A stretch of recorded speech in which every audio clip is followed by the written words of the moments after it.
It's a Donald Trump staple, the unexpected, seemingly off-the-cuff comment that raises millions of eyebrows and sends policymakers scrambling.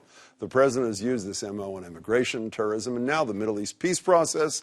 And as Adam Riley explains, that's raising big questions about what's next for Israel and the Palestinians. For decades, American presidents from both parties have embraced a vision of Israel and a new Palestinian state living peacefully, side by side, the so-called two-state solution. But in his recent visit with Israeli Prime Minister Benjamin Netanyahu, President Trump said that if the principals have other ideas, he'd be fine with that. Looking at two-state and one state, and I like the one that both parties like. I'm very happy with the one that both parties like. I can live with either one. UMass Boston professor Layla Farsak watched that presser and had a conflicted response. On the one hand, Farsak, who's Palestinian-American, thinks a one-state approach would hurt Palestinians in the short term, especially if Israel dictates the terms. Israel would try to find a regional solution for the Palestinians, which has never worked. In other words, involve Jordan or involve Syria. This has never worked. The Palestinians want their independence under whatever form, and want, above all, their rights. But Farsak also says lately many Palestinians have embraced the idea of one state in which they live with and have the same rights as Israeli Jews. One big reason, demographics. Today, Jews and Palestinians both number about 6 million, but the Palestinian birth rate is higher. Israelis are going to become a minority in 20 years' time in this land that Israel controls.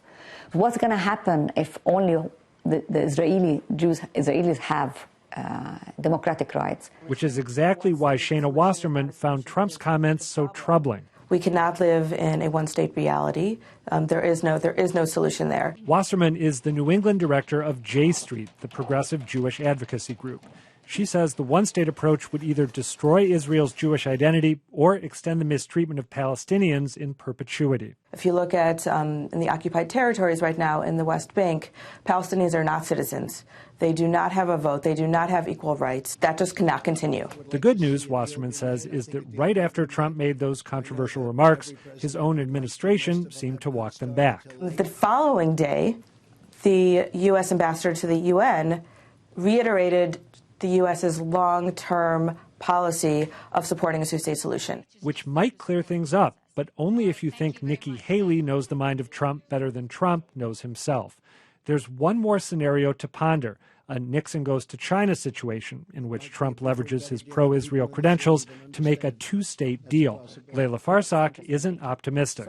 Nixon went to China because Nixon understood China is important, and that's the way how to get against the Soviet Union at the time. Okay. In the American administration policy right now, I don't see what would be the incentive to go and be against or push Israel towards something else. Adam Riley joins me now. Hey, Adam. Hey, Jim. Whatever happened to Trump's promise to move the U.S. Embassy to Jerusalem? Is that I don't think it's dead, but it seems like he might be getting cold feet. He told Sean Hannity, of all people, a month ago that he didn't want to talk about the topic. This month, he told an Israeli paper that he was thinking about it. So it may not be dead, but he's not nearly as gung-ho as he used to be. But if he changes course, there's precedent for this kind of thing. Did you know, I had not known this, did you know that both George W. Bush and Bill Clinton promised that they were going to move the embassy to Jerusalem? No. That was news to me. I just learned it today. And where does that come from? I think it's a desire to, perhaps genuine convictions coupled with the desire to woo American Jews in the primaries or the general. Guess who else did? I'll give you a clue. 1999 campaign, running for the U.S. Senate to represent the great state of New York, Hillary Clinton. Is that so? She did. Yeah. Wow, yeah. that was a great I knew all that, by the way. Oh, me too. No, I totally. didn't. Actually, thanks so much, Adam Riley. It's good to see you.